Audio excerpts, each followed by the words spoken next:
Voy a hacer rapidísimo un breve repaso para ubicarlos a ustedes y ver dónde estamos. Primero, el libro del Apocalipsis.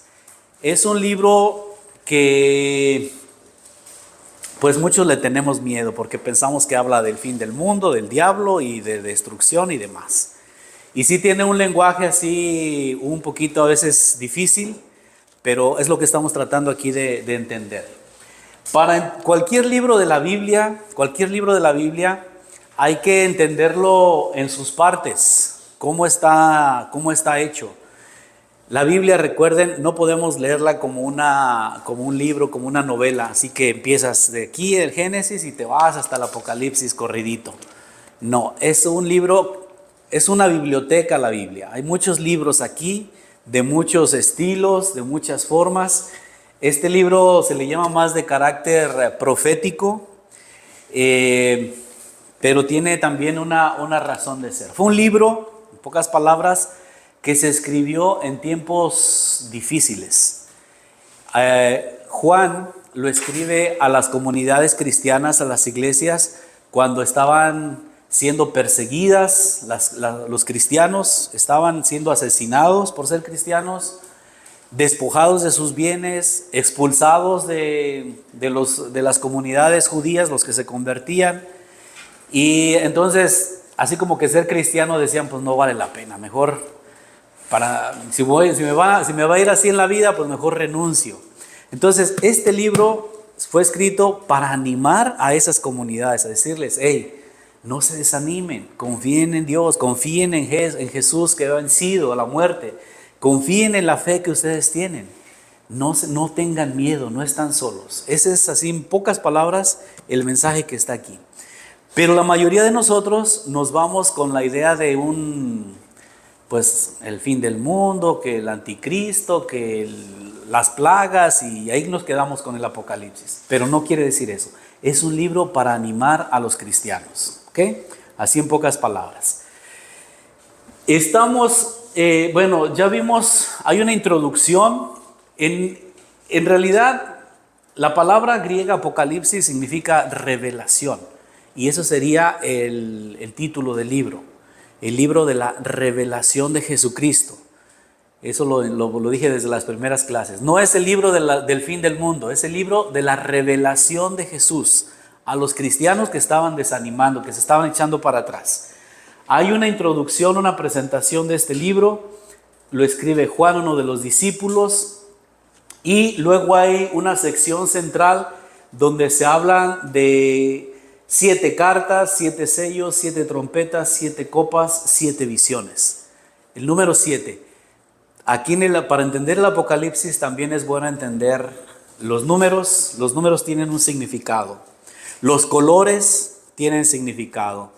Los metales de los que habla tienen significados. Es un lenguaje que si entendemos sus claves, el mensaje lo vamos a entender más clarito. Pero bueno, ahorita donde estamos en esta sección, las cartas, 7 cartas que están en el capítulo 2 del Apocalipsis a las iglesias. Quiero ir a esa parte. Aquí está. Se supone que cuando Juan escribe, este es el mundo, este es el mar Mediterráneo, Europa para aquel lado, Italia, Grecia. Aquí está Asia Menor, que hoy se llama Turquía, esto es Turquía. Acá está el norte de África, aquí está Israel, Palestina de este lado, y pues para allá todo lo que es Arabia Saudita, y luego la India, y luego China, y todos los demás países. En este contexto, en este territorio es donde podríamos decir nació la Biblia. Aquí concretamente, aquí nació Jesús, aquí se desarrolló. Y Juan se enfoca en las iglesias que están aquí en la península o en el país que hoy es Turquía. Escribe a 7 iglesias, que no solamente a 7 iglesias, sino a todos. Mientras él estaba en una isla por aquí, desterrado. No lo mataron, pero sí lo desterraron. Dijeron, tú no puedes estar aquí, te mandas a esa isla como una prisión. Y desde ahí Juan escribe este libro. Lo dedica a estas iglesias. Todavía existen esas ciudades. Se han transformado porque pues se han destruido con el tiempo, como les decía, con los terremotos, incendios, guerras, han destruido esas ciudades. Las 7 iglesias del Apocalipsis a las que escribe son estas: Éfeso, Esmirna, Pérgamo, Tiatira, Sardes, Filadelfia y Laodicea. Ya vimos esta de Éfeso y Esmirna. Hoy quiero ver estas dos, Pérgamo y Tiatira, tal vez Sardes, no sé si alcance, pero vamos a ir parte por parte viendo de qué se trata. Me voy ubicando, voy un poco rápido. Este es un resumen que hice. Esas 7 cartas que aparecen aquí en el capítulo 2 del Apocalipsis tienen una estructura parecida. Les decía la otra vez, tal vez hoy, no sé si les enseñan todavía en la escuela o no, pero a nosotros nos enseñaban cómo escribir una carta correctamente. Es decir, quién le escribe, a quién se le escribe, el destinatario, cuál es el motivo de la carta, incluso saludos de cortesía y saludos de despedida. No teníamos así y así tenías que hacer tus cartas. ¿Cómo haces una carta para pedir un trabajo, por ejemplo? Hoy pues es correo electrónico, hoy son mensajes, hoy como la comunicación ha cambiado en eso. Pero las cartas tienen una estructura, un estilo. En mis tiempos le escribías a tu abuelita: te escribo esta carta esperando que te encuentres bien. Los enamorados ni se digan, ¿no? Cuando escribieron una carta ahí, les empezaban a echar ahí elogios desde la primera línea, y le echaban perfumito así para que cuando abriera aquel sobre, pensar en la enamorada. Bueno, era todo un arte hacer las cartas. Te escribo esperando que te encuentres bien. Estoy en este momento pasándola así y te escribo para el asunto de lo que te escribo es lo siguiente. Y al final, ya cuando le dices, bueno, me despido, ojalá que estés bien y que pronto podamos vernos, tu amor eterno, ya le ponías ahí, ¿no? Y hasta le ponían un beso ahí con labios y todo.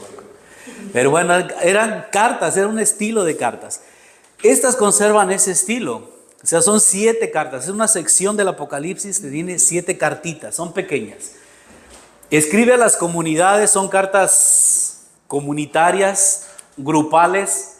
Primero les hace los aplaude, les hace un elogio, les dice: han sido buenos en esto, han hecho esto bien, han hecho mal lo otro. Pero después también les dice: pero estás fallando. Y les dicen que estás fallando.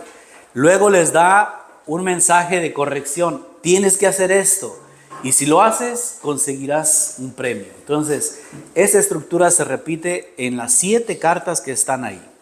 Vamos a ver entonces, voy adelante, estoy haciendo un resumen. Si tiene alguna pregunta, pues me detiene. Ya vimos en el Apocalipsis 2:1-7 está la primera carta, que es a Éfeso. No me voy a detener ya en esta porque ya la explicamos en clases previas. Esto que ven aquí pues son restos de las ciudades griegas, romanas, que en ese tiempo estaban en su esplendor. Esto queda el día de hoy. Les digo, las guerras, los terremotos, los incendios han destruido. Si no me equivoco, era parte de una biblioteca muy famosa, este edificio. Entonces, del mundo antiguo. Sigo adelante. Aquí está la de Éfeso, no me voy a detener. Voy a pasar a esta. También vimos Esmirna. Imagínense lo que eran estas plazas así, llenas de columnas de mármol, blancas. Eran ciudades hermosas, como las construían. Tenían una visión de arquitectura de las ciudades muy bonita. Y se pueden visitar, son lugares turísticos hoy en día, lo que queda de Esmirna, que es otra ciudad. Tienen la parte moderna, porque las ciudades también se movieron a lugares más, vamos a decir, más prácticos. Algunas en ese tiempo las construían en lugares altos para la defensa, cuando había guerras, pues estaban en un peñasco por allá arriba, era más difícil que los destruyeran. Ahora con el tiempo pues buscan lugares donde hay agua, donde hay planicies, donde es más fácil tener carreteras y demás. Pero bueno, eso va cambiando. Sigo adelante.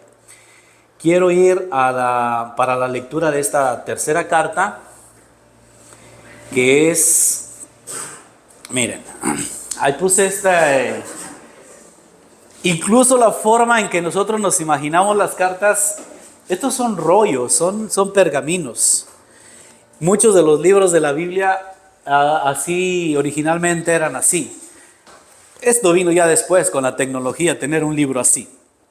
Con Gutenberg en 1492, 1500 por ahí. Con el invento de la imprenta fue que pudimos hacer en hojas planas, imprimir así los libros. En ese entonces pues eran pergaminos, se escribía en pieles, en piel de oveja, se podría escribir, o sea, bien tratada, bien limpiecita, o papiros, que era pues desde los egipcios ya inventaron pues esta forma de papel y lo guardaban en rollos. Por eso cuando dicen romper los 7 sellos, uno dice, ¿qué serán los sellos? Hoy, ¿qué piensas tú cuando es un sello? Pues uno piensa en un sello a lo mejor con un stamp, una cosa así que usa uno así. También se usaban, pero eran sellos de este tipo, que los cerraban con cera y tenían un anillo, el anillo del emperador o del responsable, lo marcaban y nadie podría abrir eso, solo la persona autorizada. Era un delito abrir, como abrir el correo el día de hoy. Pero bueno, vamos a ver la carta que quiero mostrarles el día de hoy. Pérgamo, la comunidad de Pérgamo. Vamos a buscar Apocalipsis. Busquen el capítulo 2, es un número grandote, páselo para acá. Busquen capítulo 2 y luego ahí los números chiquititos van a buscar el versículo 12. Pase la otra página, aquí está 2 y por aquí está el 12. Este numerito que está aquí, está chiquitito, déjeme ver si le puedo dar un poco más de luz. ¿Dónde está? Acá. Así, al menos así. Ok, entonces el número grande es capítulo. El número chiquitito ahí entre renglones es versículo. Entonces vamos a leer primero y les voy a ir explicando. A la iglesia de Pérgamo, convertirse. Dice, escribe al ángel que está en la iglesia de Pérgamo. Esto dice el que tiene la espada aguda de 2 filos. Sé dónde vives, dónde está el trono de Satanás. Y aún así mantienes mi nombre y no renegaste de mi fe, ni en tiempos de Antipas, mi testigo fiel, que fue asesinado entre ustedes, ahí donde vive Satanás. Pero tengo una queja contra ti. Mantienes ahí algunos que profesan la doctrina de Balaam, el que enseñó a Balac a poner obstáculos a los hijos de Israel, a comer carnes inmoladas a los ídolos y a fornicar. Además, también mantienes a algunos partidarios de la doctrina de los Nicolaitas. Por tanto, conviértete, si no iré pronto hasta ti y los combatiré con la espada de mi boca. El que tenga oídos, oiga lo que el Espíritu dice a las iglesias. Al vencedor le daré el maná escondido y le daré una piedrecita blanca sobre la cual ha sido escrito un nombre nuevo que nadie conoce sino el que lo recibe. Esa es la carta. Entonces, carta a Pérgamo. Vamos a ver ahora las partes. ¿Cómo está esto? Miren, esta es, podríamos decir, una representación de lo que era esa ciudad. Esto que ven aquí es uno de los templos, por eso dice, vemos gente subiendo ahí. Aquí un altar abierto donde se quemaban, se sacrificaban toros, ovejas, y esa carne se quemaba y se ofrecía a los dioses griegos, como Zeus, Apolo, Afrodita, todos los dioses griegos se les ofrecían aquí. Había otro templo, el templo de Zeus, habría otro templo, en fin, había muchos lugares de otros dioses. Imagínense un grupito de cristianos, apenas empezando ahí, no sabían ni qué era el cristianismo, en medio de estos templos, en medio de esta presencia cultural incluso, porque esto pues era impresionante. ¿Qué podía hacer esta comunidad? Lo que le dice, escribe al ángel que está en la iglesia de Pérgamo. El ángel es el mensajero. Ángel significa mensajero. Angelos en griego significa mensajero. Y el mensajero, el que cuida también a la comunidad, pues es el encargado. Podría ser un obispo, podría ser el, no sé, líder de la comunidad cristiana. Esto dice el que tiene la espada de dos filos. ¿Cuál es esa espada de dos filos? ¿Qué significa? La espada de dos filos es la palabra de Dios. Es decir, que la espada de dos filos no puse ninguna imagen de esto, pero era una espada que usaban principalmente los romanos. Que nosotros un cuchillo, por ejemplo, los tiene filo por un solo lado y cortas así. La ventaja de esa espada es que cortaba para los dos. En la guerra, pues si nomás la sacudías así, pues herías a medio mundo con esa espada. Entonces, además era una espada muy corta que les permitía también no cansar. Aquí te tienes que encontrar una espada de 20 kilos, ya a los 5 minutos vas a andar. Era una espada corta, ligera, con doble filo, era muy peligrosa, pues. Y comparan esa espada con la palabra de Dios. La palabra de Dios es como una espada de dos filos, que penetra y entra hasta lo más profundo del alma, dice, que entra en ti cuando la lees con fe. Entonces, si hablamos de la espada, no se refiere a una espada física, se refiere a una espada que es la palabra de Dios. Ahora, sé dónde vives, donde está el trono de Satanás. Así lo pone. O sea, se refiere a los dioses paganos, a los que son, pues no es el Dios cristiano, a un Dios que también incluso reclamaban a veces sacrificios humanos. Y dice, y no es ese. Dice, pero aún así mantienes mi nombre y no renegaste de mi fe. Eso es un elogio que hace. Ese es un elogio que hace a la comunidad. Aunque vives en medio de todos esos templos, te has mantenido firme, te has mantenido fiel. Y luego, ni en tiempos de Antipas, mi testigo fiel, que fue asesinado entre ustedes, probablemente se refiere a algún cristiano, pero tengo una queja contra ti. Y es aquí donde viene el pero. Ahorita hacemos una reflexión también personal. No has renegado de tu fe, es la valoración que hace la carta, pero tengo una queja contra ti. Admites doctrinas idolátricas y heréticas. ¿Qué quiere decir eso?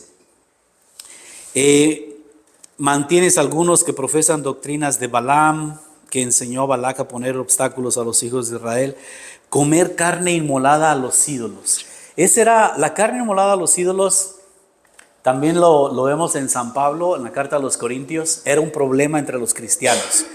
Voy a poner otra vez esta imagen que está aquí atrás. Miren, en ese entonces, si sacrificabas un toro así, grandote, bueno, una parte se quemaba para el dios, para Zeus, para Dios, a quien fuera, en ese templo. Pero otra parte se destinaba al mercado, no sé, porque imagínense que ahí está el mercado, y ahí se vendía esa carne. U otros decían, pues ya fui al templo y me dieron carne de que se inmoló en el culto al dios aquel, y te la llevas a tu casa, y entonces, pero tú ya eres cristiano, y entonces entrabas en el conflicto, de decir, y a Pablo le dicen, está permitido no comer carne inmolada a los ídolos. La carne podemos comer de esa carne, y dice, San Pablo dice, miren, los ídolos no son nada, Dios es solamente uno, no se preocupen. Pero si alguien te ve participando en los banquetes en estos templos, a ti cristiano, entonces puedes hacer que otros tropiecen. Dice que los débiles, los que no tienen bien su fe, entonces pierdan la fe. Dice, pues si lo hace la señora que va a misa todos los domingos, pues ¿por qué yo no? ¿Por qué yo no lo voy a hacer? Y dice, no coman lo que les den. La carne, mientras esté limpia, y pues cómansela, no pasa nada. Pero si tú sabes que fue una carne inmolada a los ídolos, absténganse para no escandalizar a los demás.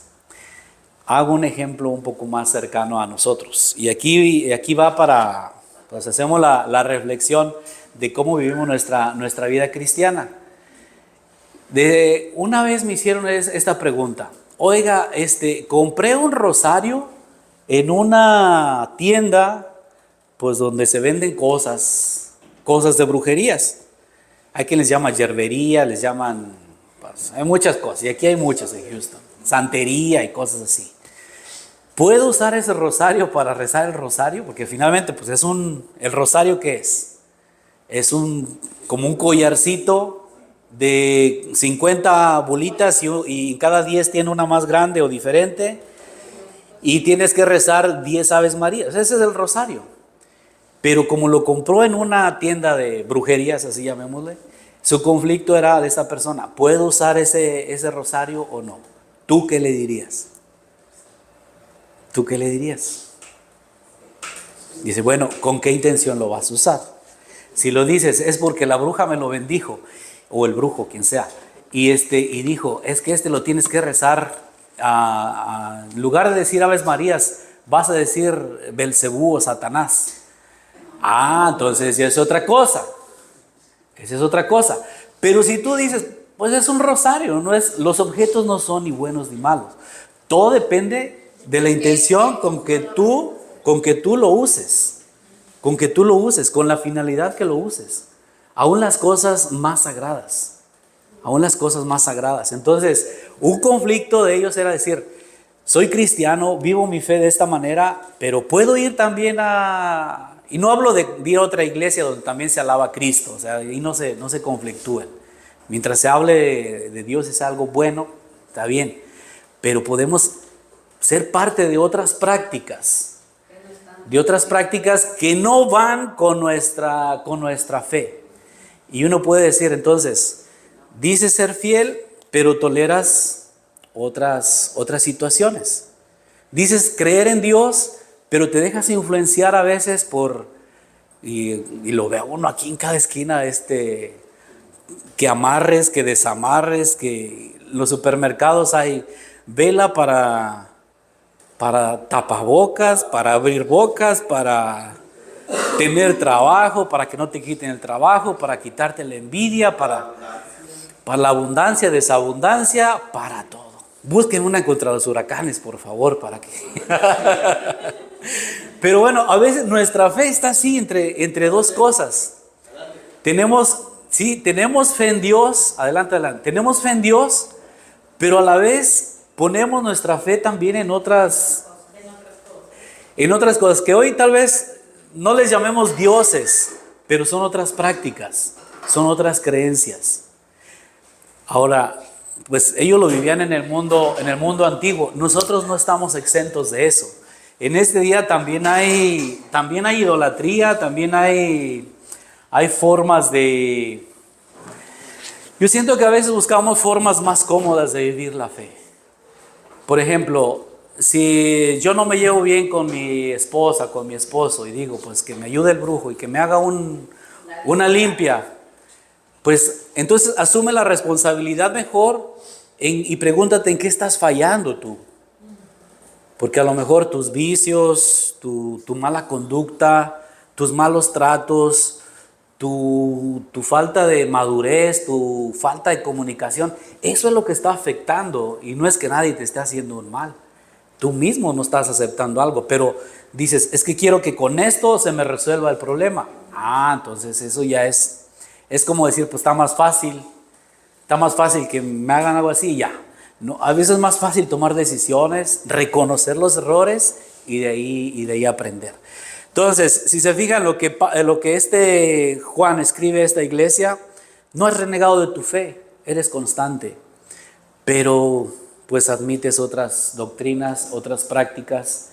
Se lo dice a aquellos cristianos, estamos hablando 2000 años atrás, pero pues lo seguimos viviendo también nosotros.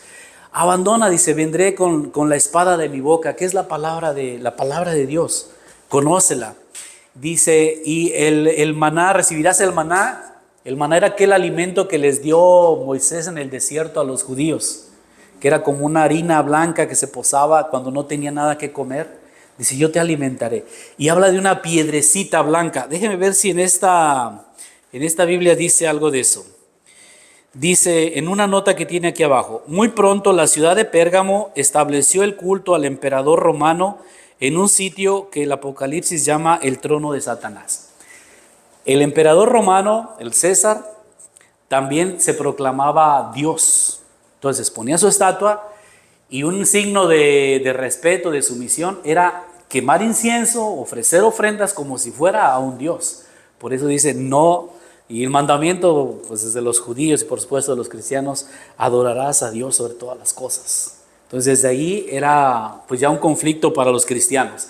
Y los que no se arrodillaban ante esas estatuas, pues les iba mal, o encarcelados, desterrados o asesinados.